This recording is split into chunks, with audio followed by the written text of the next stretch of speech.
Sir अभी convent जो है स्कूल का ये चल रहा है सर, अभी आप गुरुकुल जो है खोल रहे हैं, ऐसा क्यों सर? धर्म परिवर्तन की सर आप बोलते हैं कि कलम में इतना पावर है कि हम भी देखे हैं सर आज भी कि एक दरोगा महिला थी, सिपाही थी, वो आपका पैर देन तो है, लेकिन कहीं ना कहीं संस्कार भी तो सर इसमें हाँ बिल्कुल ऐसे हैं सर जहाँ मतलब इस तरह से दूसरे के सामने मतलब चरण स्पर्श करना मना। और सब लोगों को मैं यही अनुरोध करूंगा कि हिंदू मुस्लिम सिख ईसाई बैकवर्ड फॉरवर्ड SC ST नेताओं के चोचले हो सकते हैं, गुरुओं के चोचले हैं केवल कलम क्रांति कलम क्रांति कलम। बहुत लोग व्यवसाय के लिए बोलते हैं कि आप व्यवसाय के नज़रिए से जो है शिक्षा में जुड़े हुए हैं, आपके बच्चे कहाँ पढ़ते हैं सर? किस देखिए अभी आपने बोला कि सर 2 बच्चे आपके हैं, तीसरा बच्चे के लिए भी सर बच्चे अभी तो सरकार बोल रहे हैं कि बस बच्चे 2 और। नमस्कार, मैं हूं राजेश कुमार और आप देख रहे हैं जहानाबाद दस्तक। अरवल जिले के मानिकपुर थाना से महज 500 मीटर दूरी पे कोनी डाक स्थान के पास रहमान सर गुरुकुल खोले हैं, जिसके उद्घाटन के लिए वो अपने बच्चों के साथ आए हुए थे। उद्घाटन समारोह के मुख्य अतिथि बिहार के पूर्व DGP गुप्तेश्वर पांडे जी थे एवं जहानाबाद के पूर्व सांसद अरुण कुमार जी थे। गुरुकुल के डायरेक्टर रहमान सर हैं। वहीं मानिकपुर क्षेत्र के नरोत्तमपुर कोनी के रहने वाले ब्रजेश कुमार फाउंडर हैं। दीप प्रज्वलित कर गुप्तेश्वर पांडे ने गुरुकुल का उद्घाटन किया। रहमान सर ने बताया कि गुरुकुल में गरीब बच्चों के लिए मुफ्त शिक्षा, रहना खाना फ्री होगा, गौशाला भी होंगे एवं मीडिया से बातचीत में क्या कुछ कहा सुनिए। कि यहाँ से 20-20 किलोमीटर तक 30-30 किलोमीटर तक बच्चे यहाँ से पढ़ने जाते थे और उसके बावजूद भी बहुत अच्छी हाई जो क्वालिटी बेस्ड एजुकेशन हो, एथिक्स बेस्ड एजुकेशन हो, वो नहीं मिल पा रहा था। तो उस उद्देश्य से मैंने सोचा कि नहीं, पहले अगर सफाई करना है, शिक्षा की व्यवस्था करनी है तो हम लोग अपने गांव से शुरू करें। तो इसीलिए मगध से मैं शुरू कर रहा हूं और निश्चित रूप से ये एक मील का पत्थर साबित होगा आने वाले भविष्य में। सर बच्चे के लिए क्या क्या सुविधा है? बच्चे के लिए हॉस्टल की सुविधा है, चूँकि गौशाला भी रहेगा तो बच्चे यहाँ का दूध पिएंगे, सब्जी भी यहीं पर उपजेगा।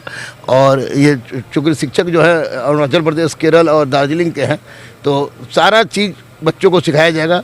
आधुनिक बच्चों के लिए सर सुविधा क्या मिलेगी? क्या गरीब बच्चों के लिए जो गरीब होंगे उनको निश्चित रूप से बिल्कुल मुफ्त में खाना पीना, रहना, पढ़ना और सारी फैसिलिटी उनको उसी तरह की मिलेगी जो अमीर बच्चों को मिलती है, क्योंकि किसी में भेदभाव नहीं करेंगे।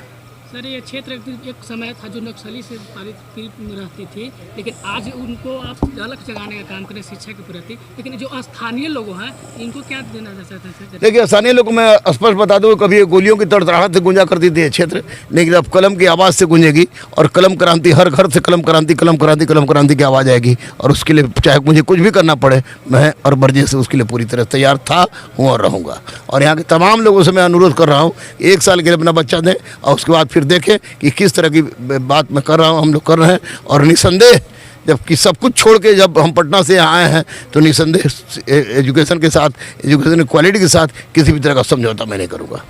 सर अभी कॉन्वेंट जो है स्कूल का ये चल रहा है सर, अभी आप गुरुकुल जो है खोल रहे हैं, ऐसा क्यों सर? ऐसे इसलिए कि विवेकानंद हमारे आदर्श हैं और विवेकानंद कहते थे कि एजुकेशन मॉडर्न होना चाहिए लेकिन अपनी संस्कृति के साथ। तो अब मैं अपनी संस्कृति को साथ लेकर चल रहा हूँ। आधुनिकता की शिक्षा मैं जरूर दूंगा, क्योंकि कन्वेंट में केवल और केवल आधुनिकता की बात होती है, संस्कृति को लोग त्याग देता है। तो मैं संस्कृति और आधुनिकता दोनों को मिलाकर भारत को वास्तविक रूप में विश्वगुरु बनाने की दिशा में प्रयास करूँगा। सर आप धर्म परिवर्तन किए हैं? नहीं, ये आप बिल्कुल गलत बात है। धर्म परिवर्तन मैंने नहीं किया है। मेरी पत्नी हिंदू है, मेरी बेटी हिंदू है, मेरा बेटा हिंदू है, मैं एक इंसान हूँ।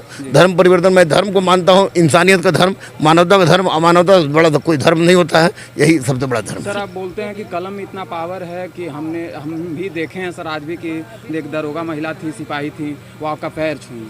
तो सर इस पे क्या कहेंगे? देखे नहीं, अभी जितने भी थानेदार लोग थे सब लोग आए, प्रखंड विकास प्रखंड पदाधिकारी आई, तो सब ने आके अगर आज यहाँ के खड़ी थी और ये बोल रहे थे तो अब तो निश्चित रूप से ये कलम की ही ताकत की देन है कि जो बिल्कुल पिछड़े हुए बच्चे थे आज कहीं ना कहीं पदस्थापित है।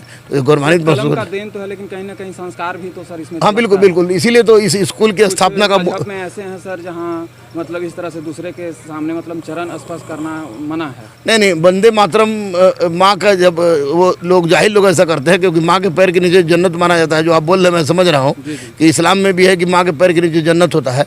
तो माँ के पैर के नीचे जन्नत होता है तो माँ के अगर और गुरु के बिना ज्ञान नहीं होता है।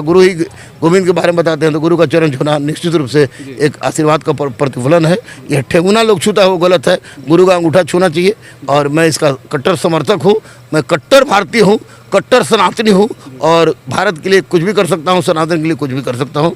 और सब लोगों को मैं यही अनुरोध करूँगा कि हिंदू मुस्लिम सिख ईसाई बैकवर्ड फॉरवर्ड SC ST नेताओं के चोचले हो सकते हैं, गुरुओं के चोचले हैं केवल कलम क्रांति कलम क्रांति कलम क्रांति। बम बारूद पिस्तौल बहुत हुआ, अब कलम से एक बार अपनी तकदीर और तस्वीर को बदलने का प्रयास किया जाए और उस दिशा में अब वर्जिश आगे निकल गया हूँ। सर बहुत लोग व्यवसाय के लिए बोलते हैं कि आप व्यवसाय के नज़रिए से जो है शिक्षा में जुड़े हुए हैं, आपके बच्चे कहाँ पढ़ते हैं सर? किस देखिए मेरे बच्चे तो एक बात आपको मैं बता दूं कि मेरे बच्चे आपको सेंट माइकल में पढ़ते, मेरी बेटी पढ़ती थी और मेरा बेटा सेंट जेवियर्स में पढ़ रहा है। तो उस अगर सरकारी स्कूल की जो खास्ता हालत है तो स्वाभाविक है कि अगर किसी के बाप का नाम डॉक्टर रहमान हो और उसकी बेटी का नाम अदम्य अदिति और अभिज्ञान अर्जित हो, तो अगर मुझे बस चलता, अगर मेरी क्षमता होती तो मैं ऑक्सफोर्ड भेजता हूँ लोगों को, क्योंकि इन लोगों को समाज में समाहित कर सकूँ। तो मेरे बच्चे भी पूरी तरह से कन्वेंट में पढ़ रहे हैं और अगर अभी तो कोई संभावना नहीं है और ना ही किसी तरह कोई प्रयास है, लेकिन अगर मेरा तीसरा बच्चा भी होता तो निश्चित रूप से मैं उसकी पढ़ाई की शुरुआत में ज्ञान असली गुरुकुलम से करता, क्योंकि जिस समय मेरे बच्चे पढ़ने शुरू किए अभी तो एक 10th पास करके 99.8% नंबर से, आप सोच सकते हैं थोड़ा सा 2 नंबर और आता तो 100% उसका हो जाता। और अब बेटा मेरा 7th में है तो वो लोग पढ़ रहा है, लेकिन संस्कार की शिक्षा उन लोगों को सबसे पहले दिया गया है और संस्कार के माध्यम से मैं पढ़ा रहा हूँ।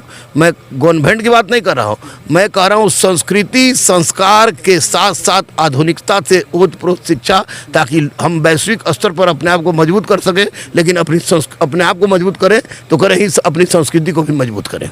सर अभी आपने बोला कि सर 2 बच्चे आपके हैं, तीसरा बच्चे के लिए भी सर बच्चे अभी तो सरकार बोल रहे हैं कि बस बच्चे 2 और 2 नहीं तो मैं कहाँ कह रहा हूँ कि 3-4 बच्चा पैदा करूँगा।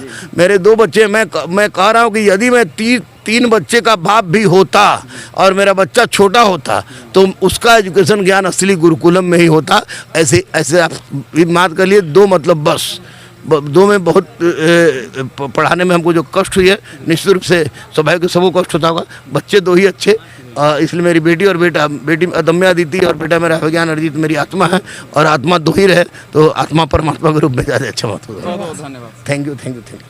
तो आप रहमान सर को सुने, उन्होंने बताया कि उन्होंने धर्म नहीं परिवर्तन किया है, उनके बच्चे गुरुकुल में नहीं पढ़ते हैं, उनके बच्चे कॉन्वेंट स्कूल में पढ़ते हैं।